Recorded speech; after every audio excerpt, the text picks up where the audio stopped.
యేసుక్రీస్తు పునరుత్థానుడై పరలోకానికి వెళ్ళకుండా, తండ్రి కుడిపార్శ్వంలోకి వెళ్ళి కూర్చోకుండా ఈ 40 దినాలు ఈ భూమి మీద ఆయనకేం పని, ఎందుకు ఉండవలసి వచ్చింది అని నేను కొంత ఆలోచన చేస్తూ ఉన్నాను. అలా ఆలోచన చేస్తున్నప్పుడు నా మనసులోకి వచ్చింది ఒక మాట. అదేంటంటే, ఆయన మరణించి పునరుత్థానుడైన తర్వాత కూడా ఆయన పరలోకానికి వెళ్ళనీయకుండా, ఆయన తండ్రి కుడిపార్శ్వంలో కూర్చోనీయకుండా చేసింది ఎవరు? సిలువే చంపింది ఎవరు? రోమా సైనికులు, యోధా యాజకులు, పరిసయ్యులు, శాస్త్రులు. కానీ యేసుక్రీస్తుని పరలోకానికి వెళ్ళనీయకుండా చేసింది ఎవరు చెప్పండి? యేసు ప్రభు వెంబడించిన ప్రజలు. యేసు ప్రభుని వెంబడించిన ప్రజలు యేసుక్రీస్తుని పరలోకానికి వెళ్ళనీయకుండా చేశారు. ఏమండి ఏమైంది అంటే, యేసు ప్రభు తిరిగి లేచిన తర్వాత యేసు ప్రభు వెంబడించిన తన శిష్యుల్లో కానీ స్త్రీల్లో కానీ ఆయన ఏం చూశాడంటే, వారి లోపల బలహీనతలు కనపడతా వచ్చినాయి, వీక్నెసెస్ అందరిలోనే కనపడుతున్నాయి. ఇప్పుడు వీళ్ళని ఇలా వదిలేసిన పరలోకానికి వెళ్ళిపోతే వీళ్ళు ఏమైపోతారు? ఇప్పుడు ఈ బలహీనతల్లో ఉండి వీళ్ళు ఏమైపోతారు? ఈ బలహీనతల్లో నుండి ఎలాగైపోతారు? అమ్మో, ఉందాం కొన్ని రోజులు ఇలా బలహీనతలని బలాలుగా మారుద్దాం, ఇలా స్ట్రెంథన్ చేద్దాం, ఇలా బలం కలిగిన వారంగా మారుద్దాం అని ఆ 40 దినాలు ఆయన ఈ భూమి మీద ఉండవలసి వచ్చింది. ఈ 40 దినాలు చేసిన ఈ పరిచర్యలోనే వారి బలహీనతలని ఆయన గుర్తించాడు. ఆ బలహీనతల్లో కొన్ని నేను మీ దగ్గర తీసుకొస్తాను. యేసు తిరిగి లేచాడు అని చెప్పుకుంటున్న సంఘముగా ఉన్న మనం కూడా ఒకవేళ ఈ బలహీనతలు ఉంటే ఆ యేసు తిరిగి లేచి కూడా బాధ పెట్టినట్టే. ఇక్కడ మనం చూస్తున్నప్పుడు బలహీనతలు ఉన్నప్పుడు ఆయన తిరిగి లేచిన ఆ జాయ్, ఆ హ్యాపీనెస్ ఉంటుంది. ఎంత గొప్ప విషయం ఇది! ఈ ప్రపంచంలోని ఆదాము దగ్గర నుంచి యేసుక్రీస్తు వరకు 4000 సంవత్సరాలు చరిత్ర కలిగిన ఈ మానవ చరిత్రలోని ఎప్పుడూ ఎక్కడ చనిపోయిన వాడు, మరణించిన వాడు తిరిగి లేచిన దాఖలాలు లేవు. అంత మాత్రమే కాదు, యేసుక్రీస్తు నుండి ఇప్పటి వరకు కూడా చనిపోయిన వాడు మళ్ళీ తిరిగి లేచిన దాఖలాలు లేవు. అంటే దేవుడు చనిపోయిన వాళ్ళు లేపడం, అది దాని గురించి నేను చెప్పట్లేదు, తనకు తానుగా తిరిగి లేగడం అనే దాని గురించి చెప్తున్నాను. ఎక్కడ లేవు. ఈ 6 సంవత్సరాల ఈ ప్రపంచ చరిత్రలో ఒక చరిత్రను సృష్టించింది యేసుక్రీస్తు యొక్క పునరుత్థానం. ఒక చరిత్రకి ప్రారంభమైంది, నాంది పలికింది యేసుక్రీస్తు యొక్క పునరుత్థానం. అంత గొప్ప సంతోషకరమైన ఒక విషయం యేసుక్రీస్తు సెలబ్రేట్ చేసుకోలేకపోయాడు, శిష్యులు సెలబ్రేట్ చేసుకోలేకపోయారు, స్త్రీలు సెలబ్రేట్ చేసుకోలేకపోయారు. ఎందుకు? ఇంత అద్భుతమైన విషయాన్ని, ఇంత గొప్ప విషయాన్ని, ఈ ప్రపంచంలో ఎప్పుడు ఎక్కడ జరగని విషయాన్ని ఎంత సెలబ్రేట్ చేసుకోవాలి, ఎంత సంతోషించాలో. కానీ యేసు ప్రభువుకు లేదు, శిష్యులకు లేదు, ఎవరికి లేదు అక్కడ. ఎందుకు అని ఆలోచన చేస్తే వారి లోపల కనపడుతున్న బలహీనతలు. ఆ బలహీనతల్లోని చూడండి, ఆ ఈస్టర్, ఆ యొక్క పునరుత్థానం యొక్క సంతోషాన్ని ఆవిరి చేసిన వారి బలహీనతలని తిరిగి దేవుడు ఎలా బలాలుగా మార్చాడో నేను మీతో పంచుకుంటాను. మార్కు సువార్త 16వ అధ్యాయంలోని 1వ వచనంలోని మాట రాస్తుంది. విశ్రాంతి దినము గడిచిపోగానే మగ్దలేను మరియు యాకోబు తల్లి అయిన మరియు సలోమియు వచ్చి ఆయనకు పూయవలనని సుగంధ ద్రవ్యములు కొనిరి. సుగంధ ద్రవ్యములు కొనిరి అని ఉంది. జాగ్రత్తగా నా మాటలు వినండి. ఈ స్త్రీలైన వాళ్ళు దాచుకున్న డబ్బులతో సుగంధ ద్రవ్యములు కొన్నారు. ఎవరికి రాయాలని? యేసు ప్రభువుకి రాయాలని. చనిపోయిన వ్యక్తికి సుగంధ ద్రవ్యాలు రాయటం అనేది యూదుల యొక్క ఆచారంలో ఉంటుంది. ఎందుకు రాయాలనుకున్నారు? చనిపోయిన తర్వాత కూడా సుగంధ ద్రవ్యాలు ఎందుకు రాస్తారు? ఏమా, శరీరము త్వరగా కుళ్ళిపోకుండా ఇంకొన్ని రోజులు ఉండాలి అనే ఉద్దేశంతో సుగంధ ద్రవ్యాలు రాస్తారు. అందుకే సుగంధ ద్రవ్య అంటే అవి ఏంటవి? బాడీని చనిపోయినప్పుడు ఎలాగుందో అలాగే ఉంచేవి. అయితే చాలా డబ్బులు పెట్టి కొనుక్కొని ఖరీదైన సుగంధ ద్రవ్యాలు తీసుకొచ్చారు. కానీ యేసు అక్కడ లేడు. యేసు శరీరానికి రాద్దాం అనుకున్నారు వాళ్ళు, కానీ యేసు శరీరం అక్కడ లేదు. మీరు గలిలయకు వెళ్ళండి, శిష్యులకి చెప్పండి, నేను కూడా గలిలయకు వస్తాను అని యేసుప్రభు చెప్పాడు. ఇప్పుడు నేను మిమ్మల్ని అడుగుతున్న ప్రశ్న, సుగంధ ద్రవ్యాలు తీసుకొచ్చారు కదా సమాధి దగ్గరికి, వీళ్ళు సమాధి లోపలికి వచ్చారు కదా, సుగంధ ద్రవ్యాలని వీళ్ళు ఏం చేసి ఉంటారు? ఇప్పుడు పాడేసి ఉంటారా? పాడేస్తారంట. తులసి చెప్తుంది, భద్రంగా జాగ్రత్తగా తీసుకెళ్ళిపోయి ఉంటారా? అక్కడ పడేసి ఉంటారా? లేకపోతే నీలాంటి నాలుగుకి ఇచ్చేసి ఉంటారా? నేను అనుకుంటున్నాను ఇది కేవలం ఆలోచన మాత్రమే. వాళ్ళు ఎంత ఖరీదైన సుగంధ ద్రవ్యాలు తీసుకొచ్చారో, ఎన్ని డబ్బులు దాచుకొని ఆ దాచుకున్న డబ్బుల్ని సుగంధ ద్రవ్యాలకు కొని యేసు మీద ప్రేమతోనే తీసుకొచ్చారు. యేసుని సేవించాలనే ఆలోచనతో తీసుకొచ్చారు. యేసు అంటే ఇష్టంతో తీసుకొచ్చారు. కానీ ఇప్పుడు సుగంధ ద్రవ్యాలతో పని లేదు. ఎందుకంటే యేసు యొక్క శరీరం అక్కడ లేదు. ఆయన పునరుత్థానుడయ్యాడు, ఆయన తిరిగి లేచాడు.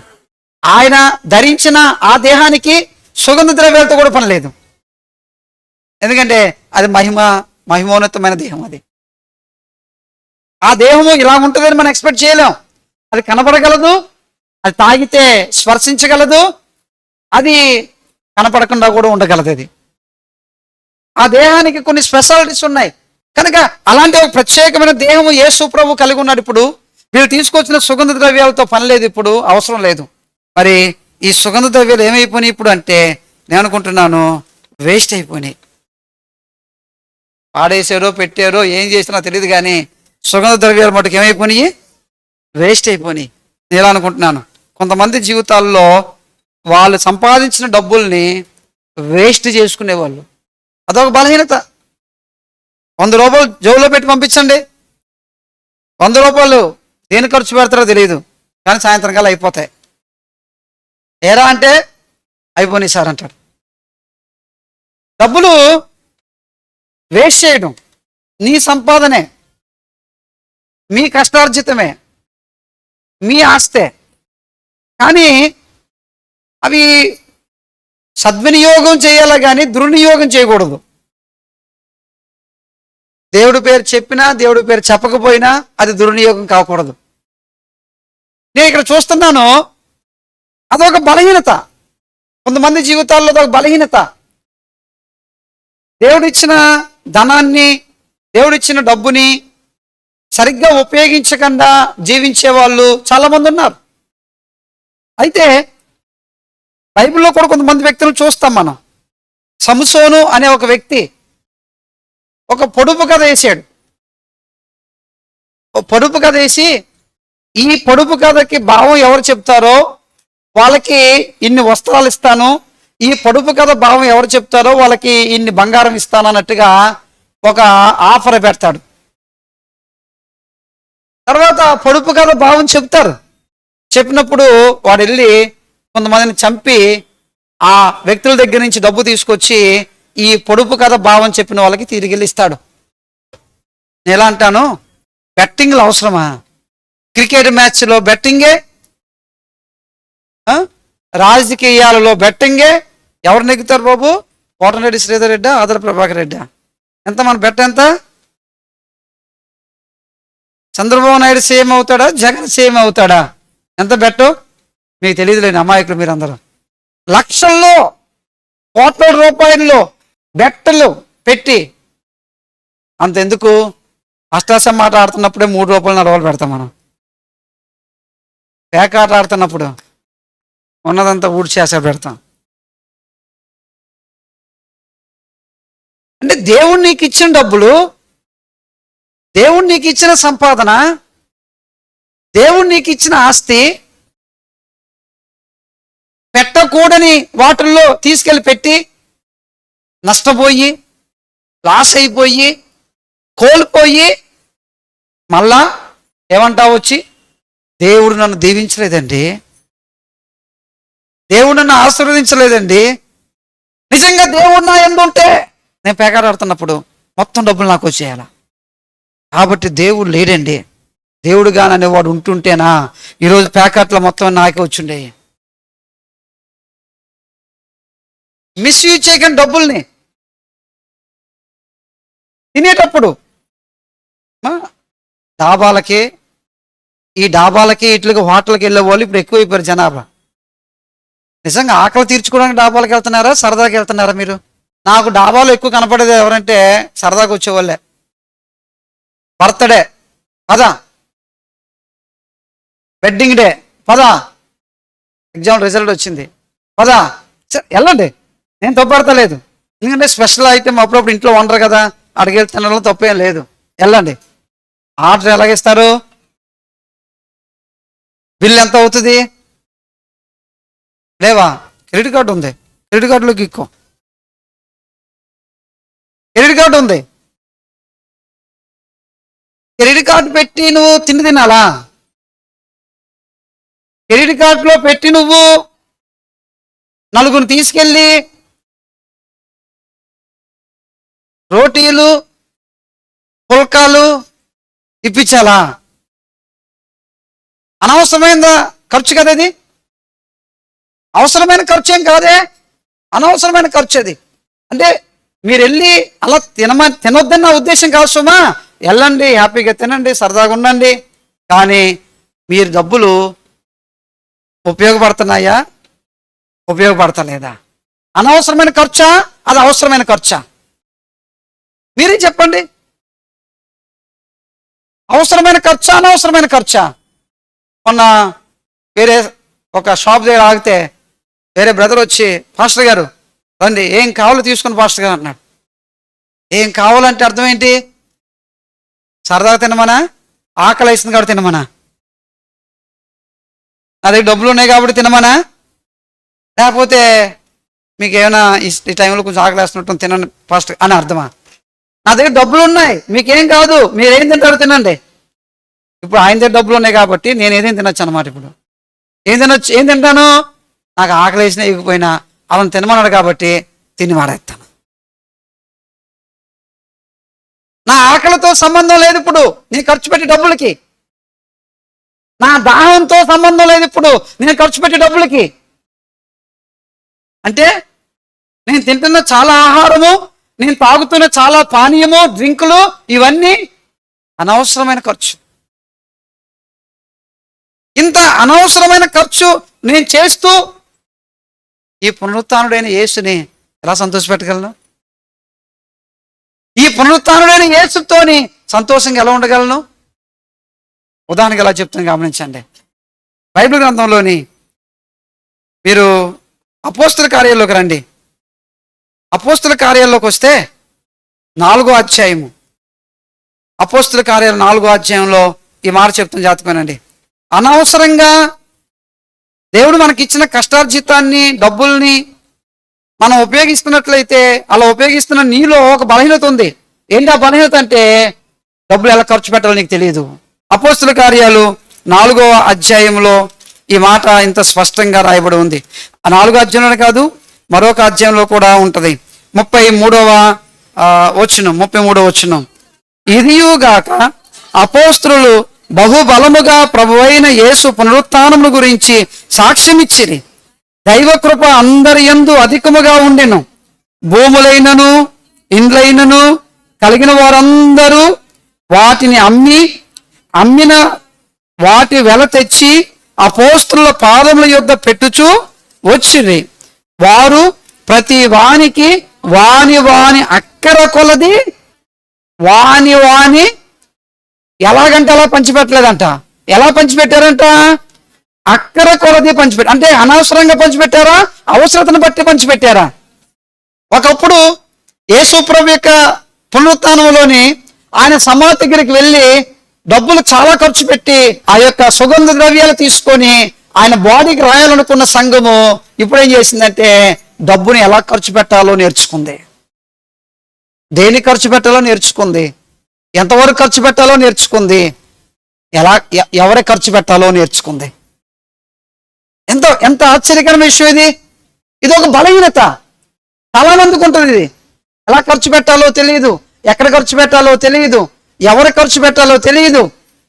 ఖర్చు అయితే ఖర్చు అవుతూ ఉంటుంది.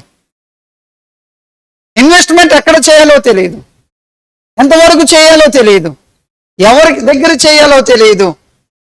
ఇవి కొంత ఆలోచన చేయవలసిన విషయాలు ఇవన్నీ. కనుక వీళ్ళు పునరుత్థానమైన యేసుక్రీస్తు దగ్గరకు, అందుకే యేసుక్రీస్తు వాళ్ళ దగ్గరకు వచ్చి, అమ్మా ఈ సుగంధ ద్రవ్యాలు దేనికి, నాకు అవసరం లేదు, వేస్ట్ కదా ఇది, ఈ వేస్ట్ పని ఎందుకు చేశారు అన్నట్టుగా ఉంది అని ఇక్కడికి వచ్చేటప్పటికి ఎంత అద్భుతంగా వాళ్ళు ఆ డబ్బుని ఉపయోగించారు. ఇంకొక మాట కూడా మీకు చూపిస్తాను చూడండి. ఆ డబ్బుని సరిగ్గా ఉపయోగించడం మాత్రమే కాదు, వాళ్ళు ఎలాగ ఉపయోగించాలో తెలిసింది, ఎవరికి ఉపయోగించాలో తెలిసింది, ఎంతవరకు ఉపయోగించాలో కూడా తెలిసింది. ఎంత అద్భుతమైన విషయం ఇది. 8వ అధ్యాయంలోకి రండి. అపోస్తుల కార్యాలు 8వ అధ్యాయంలోకి వస్తే 8వ అధ్యాయంలోని దేవుని యొక్క వాక్యంలోని ఈ మాట ఇలా రాయబడి ఉంది చూడండి. 17వ వచనం మనం చదువుకుంటే, అప్పుడు పేతురును అపోస్తులు చేతులుంచటం వలన పరిశుద్ధాత్మ అనుగ్రహించబడిన సీమోను చూసి వారు ఎదుట ద్రవ్యము పెట్టి, నేను ఎవరి మీద చేతులుంచదునో వాడు పరిశుద్ధాత్మను పొందినట్లు ఈ అధికారం నాకు ఈయుడని అడిగాను. అందుకు పేతురు, నీవు ద్రవ్యమిచ్చి దేవుని వరము సంపాదించుకుందు అని తలంచుకుందునందున నీ వెండి నీతో కూడా నశించునుగాక. ద్రవ్యమిచ్చి, డబ్బిచ్చి దేవుని కృపావరమైన పరిశుద్ధాత్మ దేవుని సంపాదించుకోవాలని ఒకడు వచ్చాడు, గారడి సీమోను. ఇప్పుడు పేతురు యోహానులు ఆ డబ్బు సంచి చూస్తున్న వీరిద్దరు కూడా ఏమన్నారంటే, అయ్యా దేవుని వరమును డబ్బుతో సంపాదించుకోలేవు, నీ వెండి నీతో నాశనం అగునుగాక అన్నాడు. అంటే అర్థం ఏంటి? డబ్బు మీద ఎప్పుడు మమకారాన్ని చంపుకోవాలో కూడా తెలుసు. డబ్బు మీద మమకారం ఉంటుంది, డబ్బు మీద ఆశ ఉంటుంది, డబ్బు మీద మన కోరిక ఉంటుంది. ఎందుకంటే డబ్బు మీద ఆశ లేనివాడు ఈ భూమి మీద ఎవడు ఉన్నాడు? ఒక 100 రూపాయల నోటు ఇక్కడ పడిపోయింది అనుకోండి, మీలో ఎవరికైనా దొరికింది అనుకోండి, మీరు భక్తి పరులు అనుకోండి, 100 రూపాయల నోటు తీసుకొచ్చి నాకే ఇచ్చేస్తారు. పాస్టర్ గారు ఎవరిదో 100 రూపాయల నోటు పడిపోయింది పాస్టర్ గారు అని. మీరు పనిచేసే దగ్గర ఎక్కడైనా ఒక 500 నోటు దొరికింది అనుకోండి, దేవునికి స్తోత్రం, ఎందుకంటే దేవుడు నన్ను ప్రేమించి 500 నోటు నాకు ఇప్పించాను, ప్రార్థన మారిపోతాడు. డబ్బు మీద ఆశ ఏం చేస్తుంది? మనుషులను చంపేస్తుంది. డబ్బు మీద ఆశ ఏం చేస్తుంది? సంబంధాలు తెంపేస్తుంది. డబ్బు మీద ఆశ ఏం చేస్తుంది? చేయరాని కార్యాల కొరకు మనల్ని ప్రేరేపిస్తుంది. డబ్బును ఉపయోగించడమే కాదు మనకు తెలాలి, డబ్బు ఎక్కడ ఉపయోగించాలో మాత్రమే తెలాలి, డబ్బు ఎవరికి ఉపయోగించాలో మాత్రమే తెలియాలి, డబ్బు ఎంతవరకు ఉపయోగించాలో మాత్రమే తెలియాలి. డబ్బుని ఒకవేళ మన దగ్గరికి వచ్చినప్పుడు దాన్ని అసహించుకోవడం కూడా తెలాలి, దాన్ని అసహించుకోవడం కూడా తెలియాలి. ద్రవ్యం తీసుకొచ్చారు, డబ్బులు తీసుకొచ్చారు, అయ్యా ఈ డబ్బులు తీసుకొని నువ్వు మాకు వరం అంటే వాళ్ళు డబ్బుని తృణీకరిస్తున్నారు, డబ్బుని అసహించుకుంటున్నారు. ఆ బలహీనత ఉందా? డబ్బు కొరకు ఏమైనా చేస్తానే నీడు అనే పేరు నీకుందా? మా ఆవిడండి, ఆవిడతో పని కాదులేండి, డబ్బు కొరకు ఏమైనా చేస్తాండి.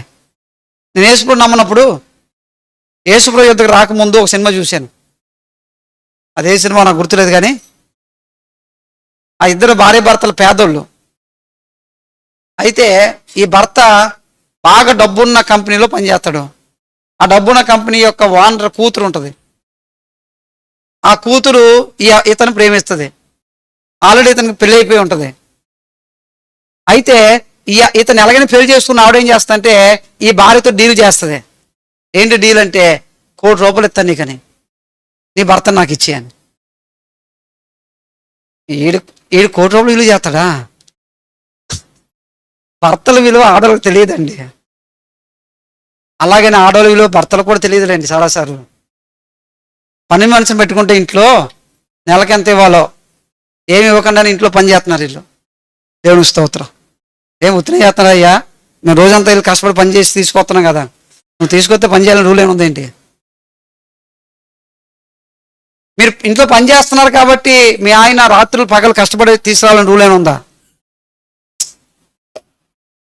భర్త నమ్మేసింది. నేను వేసుకుని నమ్మలేదు అప్పటికి. సినిమాలు పిచ్చోడిని, సినిమాల హాల్ చుట్టూ తిరిగేది. సినిమాల హాల్ చుట్టూ, ఆ చుట్టూ, ఈ చుట్టూ, అన్ని చుట్టూ చుట్టూ చుట్టూ చుట్టూ తిరిగేశాం. ఓకే, చుట్టూకు వచ్చాను. ఇంకా యేసు దగ్గరికి వచ్చేసాను. దేవునికి స్తోత్రం. ఆయన చుట్టూ తిరుగుతున్నాను. ఇప్పుడు డబ్బు కొరకు ఏమైనా చేస్తారు కొంతమంది లేడీస్. మా ఆవిడండి, డబ్బు పేరు చెప్పండి అంతే, ఇంకా నీరసం అందో, నిద్ర అందో, పని అందో, ఏమైనా చేస్తాను డబ్బు గురించి. కొంతమంది కొన్ని పేర్లు ఉంటాయి.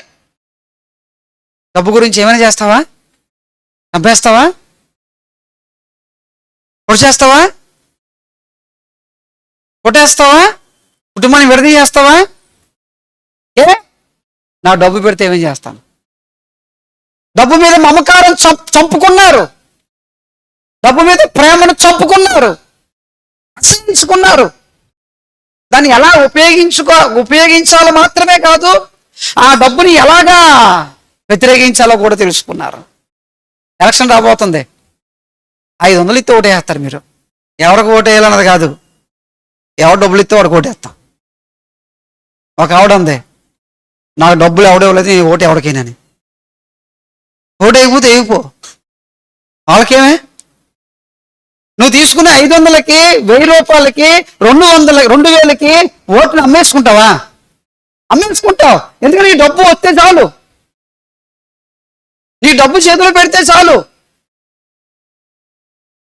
అక్కడ నిలబెట్టినోడు పచ్చి తాగుబోతాడైనా వేసేస్తావు, వ్యభిచారైనా వేసేస్తావు, ఈ డ్రగ్స్ అమ్ముకున్నవాడైనా వేసేస్తావు, ఈ దొంగడైనా వేసేస్తావు.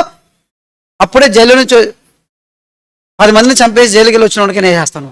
ఎందుకంటే నీ చేతిలో ఏం పెట్టారంటే 2000 కాగితం పెట్టాడు. డబ్బు గురించి ఓటును అమ్ముకునే వాళ్ళు. ఓటు ఎవరికి వేయాలన్నది నీ స్వాతంత్ర్యం, అది నీ విచక్షణ, అది దేవునికి ఇచ్చిన జ్ఞానం. అది ఎవరికి వేస్తావు నీ ఇష్టం. అది పవన్ కళ్యాణ్కి వేసుకుంటావో, చంద్రబాబుకి వేసుకుంటావో, జగన్కి వేసుకుంటావో, మోడీకి వేసుకుంటావో, అది నీ ఇష్టం. అది విచక్షణ నీకు ఉంది, అది దేవుడు నీకు ఇచ్చాడు. అది దాంట్లో ఫ్రీ విల్ ఇచ్చాడు నీకు. అలాంటి పార్టీకే ఖచ్చితంగా ఏమని దేవుడు ఎక్కడ మనకు చెప్పలే. నిన్ను వ్యతిరేకించేవాడైనా, నిన్ను ప్రేమించేవాడైనా నువ్వు ఎవరికైనా ఓటేసుకోవచ్చు. కానీ డబ్బు తీసుకుని ఓటేస్తున్నారు, అమ్ముడుపోయి ఓటేస్తున్నారు, డబ్బుకి కక్కుర్తిపడి ఓటేస్తున్నారు, డబ్బుకి బానిస అయిపోయి ఓటేస్తున్నారు. అంతే. డబ్బు మీద మమకారం పోయిందా?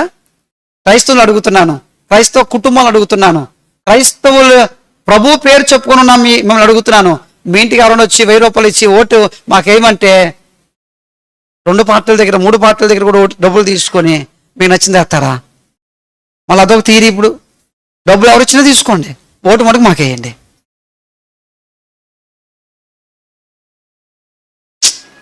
మేము చర్చికి వెళ్తామండి, దేవుడు డబ్బులు తీసుకోవద్దన్నాడు, మేము వేస్తాం. చెప్పగలరా? చెప్పే ధైర్యం ఉందా? వచ్చిన ఎలక్షన్ వస్తే అప్పుడు చూద్దాం. డబ్బు మీద మమకారం చంపుకోండి. మన ఒక ఆయన వచ్చి అడిగాడు, పాస్టర్ గారు ఎప్పుడు ఏది మమ్మల్ని అడగలేదు నువ్వు అని. నేను అడగను, నేను అడిగే వ్యక్తి ఉన్నాడు, ఆయన దేవుడు. రండి పలానా వ్యక్తి దగ్గరికి తీసుకెళ్తాను రండి, షెడ్ వేపిచ్చేస్తారు అతను అన్నాడు. ఆయన వచ్చి వేపిస్తానంటే ఓటు వేస్తాను కాదు. నేను ఎప్పుడు ఇన్ని సంవత్సరాల నుంచి ఎప్పుడు దేవుని మందిరంలో పలానా వాళ్ళకు ఓటైందని ఎప్పుడు చెప్పను కూడా. దేవుడు మీకు ఎలాంటి విచక్షణ ఇచ్చాడో ఇవ్వండి, కానీ గైడెన్స్ చేస్తాను కావాలంటే. కనుక వీళ్ళకి డబ్బు మీద మమకారం చచ్చిపోయింది. చూడండి మరొక పాయింట్, 3వ అధ్యాయంలో చదవండి. అపోస్తుల కార్యాలు 3వ అధ్యాయం. అంటే డబ్బులు ఎలా ఉపయోగించాలో తెలియని వాళ్ళు, దేనికి ఉపయోగించాలో తెలియని వాళ్ళు, యేసు సమాధిలో ఉన్నాడు అనుకొని ఆయన శరీరానికి పూద్దాము అని చెప్పి అంత విలువైన అవి తీసుకొచ్చి ఉపయోగిస్తున్న వాళ్ళు ఎలాగ మారిపోయారో చూడండి, ఎలా తయారయ్యారో చూడండి వాళ్ళు. అపోస్తుల కార్యాలు 3వ అధ్యాయంలోని 3వ వచనం మనం చదువుకుంటే, పేతురు యోహానును దేవాలయంలో ప్రవేశించినప్పుడు వాడు చూసి భిక్షం అడుగగా పేతురు యోహాను వానిని తేరి చూసి మా తట్టు చూడమనిరి. వాడు వారి యొద్ద ఏమైనా దొరుకునని కనిపెట్టుచు వారి యందు లక్ష్యముంచెను. అంతట పేతురు, వెండి బంగారములు నా యొద్ద లేవు గాని నాకు కలిగినదే నీకు ఇచ్చుచున్నాను. వెండి బంగారములు నా యొద్ద లేవు గాని నాకు కలిగినదే నీకు ఇచ్చుచున్నాను. అంటే మూడుదంటే అర్థం ఏంటి? డబ్బుతోనే అన్ని జరగవు, డబ్బుతోనే అన్ని చేద్దాం అనుకునే మనసు ఇలాగ లేదు. కానీ మనకే మనసు ఉంటుంది, అన్ని కూడా దేంతో చేయాలి మనం? డబ్బు లేకపోతే ఏమవుతుందండి? డబ్బు లేకపోతే ఏం చేయగలమండి? డబ్బు లేకపోతే ఏం జరుగుతుందండి? నిజమే, డబ్బు లేకపోతే ఏం జరగదు. వాస్తవమే, మీరు చెప్పేది నిజమే, నేను కాదంటలేదు. కానీ డబ్బు లేకపోయినా జరిగే ఎన్నో విషయాలు ఉన్నాయి. మరి దేంతోని? దైవిక శక్తితో జరుగుతాయి, దైవికమైన బలంతో జరుగుతాయి. ఎర్ర సముద్రము పాయలుగా చేర్చబడింది. ఎంత డబ్బు ఇచ్చారు? ఎంత డబ్బు ఇచ్చారు? యోర్దాను ఏకరాశిగా నిలబడిపోయింది. ఎంత డబ్బు ఇచ్చారు? ఎరుకో గోడలు, పెద్ద పెద్ద గోడలు, ఒక గోడ 3 రథాలు వెళ్తాయి. 21 అడుగు పైగా ఉంటుంది ఆ గోడ, అది ప్రహారీ. అది ఆ గోడ పైన 3 రథాలు ఒకేసారి స్వారీ చేసుకుంటూ వెళ్ళొచ్చు. అంత వెడల్పోయింది, అంత ఎత్తైన గోడలవి ఎరుకో గోడలు. 6 రోజులు రోజుకు ఒకసారి తిరిగారు. 7వ రోజు 7 సార్లు తిరిగారు. ఆ ఎరుకో గోడలు మొత్తం అన్ని ఏమైపోయినాయి? కూలిపోయినవి. ఎంత డబ్బులు ఇచ్చారు? యెహోషువ ప్రార్థన చేశాడు, సూర్యుడా అక్కడ ఆగు, చంద్రుడా ఇక్కడ ఆగు అని ప్రార్థన చేశాడు. సూర్యుడు చంద్రుడు ఆగిపోయారు. ఎంత డబ్బులు తీసుకుని ఆగిపోయారు? ఎంత డబ్బులు తీసుకుని ఆగిపోయారు కదా? డబ్బులు లేకుండా దేవుడు ఇన్ని కార్యాలు చేయలేదా? డబ్బులు లేకుండా దేవుడు ఇన్ని అద్భుతాలు చేయలేదా? డబ్బులు లేకపోతే నీ జీవితంలో దేవుడు అద్భుతం చేయడా? దేవుడు కార్యం చూడవా? నీ కుటుంబంలోని డబ్బులు లేకపోతే నీ కుటుంబం గడవదా? నీ కుటుంబం ముందుకు వెళ్ళదా? ముందు కొనసాగదా? ఖచ్చితంగా ముందుకు వెళ్తుంది, కొనసాగుతుంది, గడుస్తుంది. ఎలాగా? దైవిక శక్తితో వెళ్తుంది, దైవిక శక్తితో వెళ్తుంది. కరువు భయంకరంగా వచ్చినప్పుడు తిండి లేని సమయంలోని కాకులతో ఏలియాను పోషించలేదా? సారాపేత విధవరాలతోని ఏలియాను పోషించలేదా?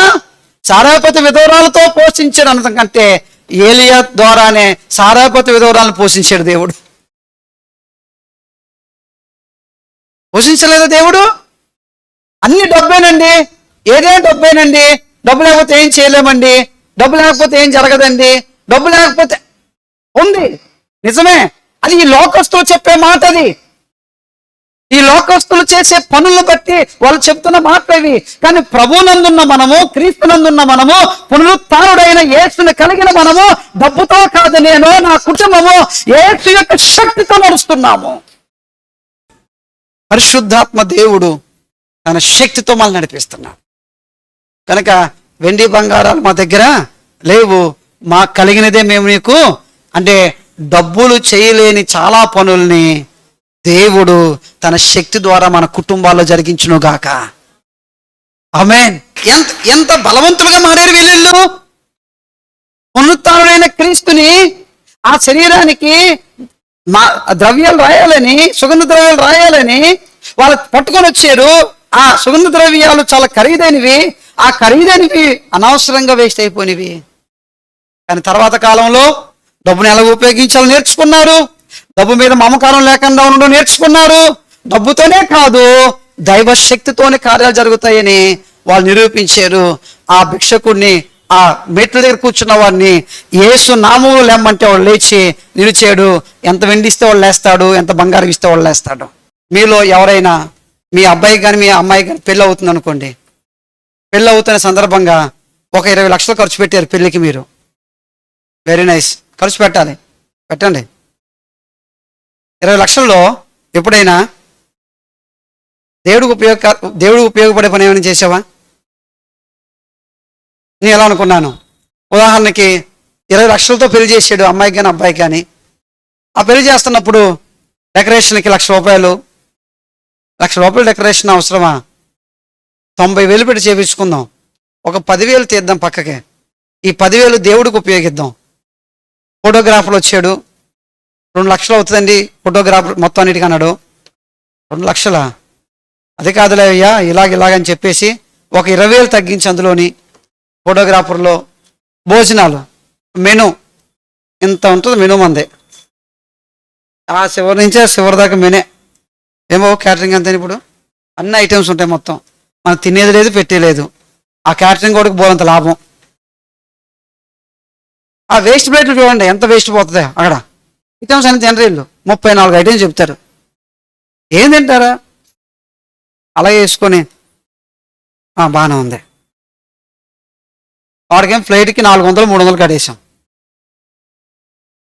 అన్ని ఐటమ్స్ ఓకే చెప్పుకోండి, మంచిదే, ఏనేం చెప్పుకోండి. ఒకవేళ నీ మనసులోకి వచ్చి ఇన్ని ఐటమ్స్ ఎందుకు, కొన్ని ఐటమ్స్ తగ్గిద్దాం, ఈ డబ్బులు పక్కన పెడదాం, ఈ డబ్బులు దేవుడి కొరకు ఉపయోగిద్దాం. అలాగా ఆ పెళ్ళి ఒక 20 లక్షలు చేస్తే ఆ 20 లక్షలు చేసిన పెళ్ళిలో కనీసం 1 2 లక్షలు పక్కన పెట్టి ఈ పెళ్ళిలో ఖర్చు అవ్వాల్సిన డబ్బులు ఈ పక్కన పెట్టి ఆ 2 లక్షలకి దేవుని మందిరానికి ఒక మంచి సౌండ్ సిస్టమ్ తీసుకొచ్చి, అయ్యా దేవుడు మా అమ్మాయికి పెళ్ళి చాలా ఘనంగా జరిగింది, దేవుడు కృతజ్ఞతగా 2 లక్షలు పెట్టి మందిరానికి ఇది ఇస్తున్నానండి అనే వాళ్ళు ఉన్నారా?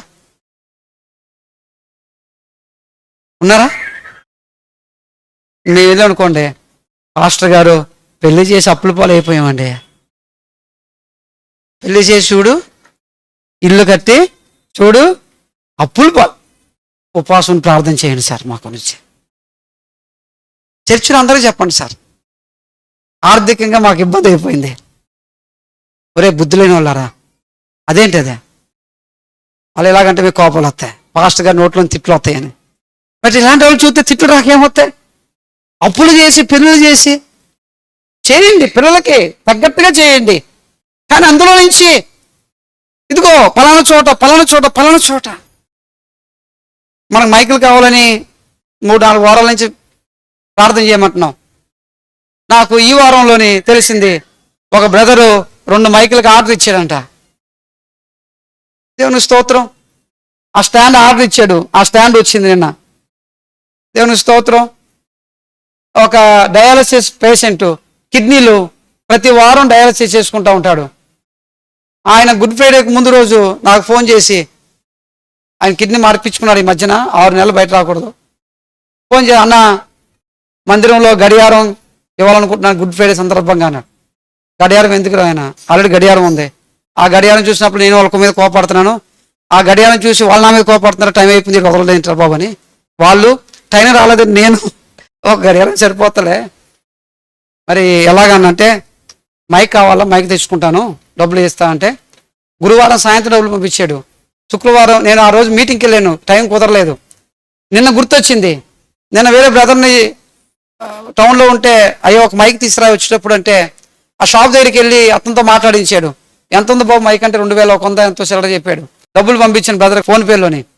పంపించిన తర్వాత బ్రదర్ సాయంత్రం రాత్రి తీసుకొచ్చి మైక్ ఒకసారి ఓపెన్ చేసి చూద్దాం అనుకున్నాను. ఓపెన్ చేసేటప్పటికి 1 కాదు 2 మైకులు ఉన్నాయి. ఏం బ్రదర్ అంటే, అన్న నేను ఒకటి తీసుకొచ్చానన్న పరిచర్యకి అని చెప్పాడు. దేవునికి స్తోత్రం కన్నా. కింద చెప్పులు ఎక్కడంటే అక్కడ పెట్టేస్తా ఉన్నారు. కొంచెం గందరగోళంగా ఉంది. నేను చెప్పలేదు, ఒక ఆయన ప్రేరేపించబడ్డాడు, ఆ చెప్పుల స్టాండ్ తీసుకొచ్చి నీట్గా పెట్టాడు. మన చెప్పులు నీట్గా పెట్టుకుంటున్నాం. మనకి జీవితంలో మన డబ్బు దేవుడు మనకి ఇస్తున్న ఆస్తి, మనం అది అనవసరంగా ఉపయోగించే బలహీనతను కలిగి ఉండకూడదు. అవసరమైన రీతిలో ఉపయోగించగలిగే బలవంతులంగా మనం మారాలి. ఇలా అంతా నేను పొదుపు చేయటం కాదు, పిసినారుగా ఉండడం కాదు, పొదుపు చేయడం కాదు. మనకు దేవుడు ఇస్తున్న ధనాన్ని సరైన విధానంలో మనం ఉపయోగించగలిగే వాళ్ళంగా ఉండాలి.